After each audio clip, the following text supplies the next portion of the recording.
Yeah, Kevin, talk about a perfect day for golf, but more from the course coming up. I'm Brooke Zauner. Good to have you with us. We have more information we want to bring you on a breaking story we first brought you at 6 o'clock tonight. We're told a bicyclist has been hit by a car in Columbia County. Here's a live look at that scene. It just cleared not too long ago, so there's not a heavy police presence out there at this time. And those kids are so cute. I mean, there's no running out there unless you're those kids, and I love that. So, you know. Who could possibly tell them no? They're so adorable.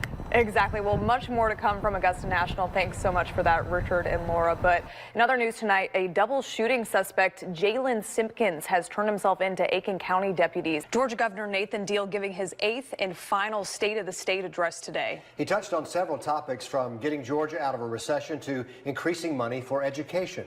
Governor Deal thanked the people of Georgia today for their trust over the last decade. And it's on their day off of school, and they're doing this. What a great, just a great way to give back and just kind of, carry on that legacy. Tournament week winding down now as patrons are making their way off the course. Things looking like they're moving a little bit better than they were just a couple of hours ago. There's a little bit of traffic heading toward the National, but overall things have been a little bit better. Officials with Augusta Traffic say it should keep getting that way as the week goes on, and that's definitely what we would like to see. But speaking of Washington Road, parking can definitely be a problem this week. Free parking fills up very quick, but Alexa Lytle gives us a look at some other options available. Live. This is News 12 at 6 o'clock. On your side. I'm Brooke Zauner. Thanks for joining us. Well, that severe weather is gone, but the cold weather is moving in. Let's head straight to meteorologist Riley Hale. And Riley, really, the worst is over, but you can step outside and feel how cold it is. Yeah, looking like a cold Monday morning, but some areas also saw power outages earlier today. This was in North Augusta off West Buena Vista Avenue. Multiple crews repaired damaged power lines after a tree knocked several of those lines down. Traffic was diverted in that area for a little while, but good news is at last checked, the power is back on for most of our area. Well, these storms ruined a lot of people's Sunday plans, especially if you weren't prepared for them. We have tips to prepare you for the next severe weather event. Make sure to charge up your phones and other battery-powered devices before those storms hit. Be sure to give yourself easy access to a flashlight, batteries, money, and first aid supplies. Also have plenty of ice around to keep food fresh when your fridge won't work. And also be sure to fill up your gas tank. That strong storm also left behind damage across South Carolina. Take a look at this video. The National Weather Service reports wind speeds reached 74 miles an hour at Columbia Metropolitan Airport this afternoon.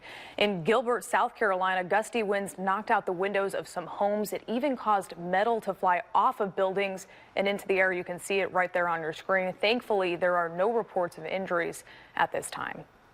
And take a look at this video out of North Carolina. A tornado was spotted in Greensboro and captured on camera by a family driving on Highway 29. You can see the funnel cloud there in the distance as the family drives by it. We're told it damaged buildings, trees, cars, and caused several power outages.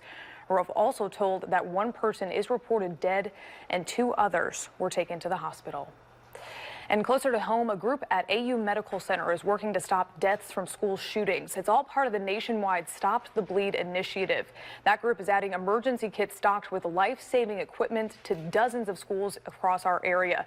Leah Fernandez got to see these kits in action. And Leah, this is a pretty cool idea. And Leah, you had mentioned that this started before, the recent shootings, but as far back as Sandy Hook. So definitely a great idea that could potentially save lives. Thanks for reporting in our newsroom, Leah. Well, these 4 men are behind bars in connection to 19-year-old Timothy Bryson's disappearance and death. Bryson was reported missing last month. His body was found burned and decomposed near the Bamberg-Barnwell County line last week. Investigators say Montrell Isaac shot Bryson. The other 3 men involved helped clean the crime scene and get rid of evidence. The coroner says they are still investigating to find out how Bryson died. Sierra Cummings has the latest on this developing story. Obviously, still a lot of questions in this case. We don't know the exact cause of death until that autopsy is complete. As soon as we know more about that, we'll give you an update.